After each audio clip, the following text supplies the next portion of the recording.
जिले भोपालपल्ली के कालेश्वरम मंडल के कनेपल्ली मोहल्ले में एक हैरत अंगेज वाकये में 108 एम्बुलेंस के ड्राइवर ने कल्ब पर हमले के मरीज को हाईवे पर उतार दिया और तेज रफ्तारी से एम्बुलेंस लेकर रवाना हो गया।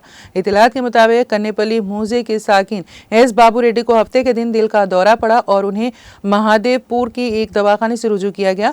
डॉक्टर ने बाबू रेड्डी का मुआयना किया और बाबू रेड्डी के अफराद खानदान को मशवरा दिया कि वो मरीज को MGM हॉस्पिटल वरंगल मुंतकिल करें। अफराद खानदान ने फिलफूर 108 एम्बुलेंस को तलब किया और खुद वरंगल की तरफ रवाना हुए। ताहम कुछ फासला तय करने के बाद अचानक एम्बुलेंस ड्राइवर ने रास्ता बदल लिया और मरीज को हाईवे के करीब एम्बुलेंस से नीचे उतार दिया और वहां से रवाना हो गया। सदमे से 2-4 मरीज के अफराद खानदान ने फिलफूर महादेवपुर प्राइमर एग्रीकल्चर क्रीडेंट सोसाइटीज के सदरनशीन सी तिरुपति से रब्ता किया, जो कि उनके रिश्तेदार बताए गए हैं। तिरुपति ने मरीज को अपने कार में वरंगल शहर के एक खानगी दवाखाने से रुजू किया। बाद तिरुपति ने 108 एम्बुलेंस के ड्राइवर से रब्ता किया, जिस पर ड्राइवर ने बताया है कि जिले 108 मैनेजर ने इसको एम्बुलेंस को वरंगल ना ले जाने की हिदायत दी क्योंकि ये उनके हुदूद में नहीं आता है।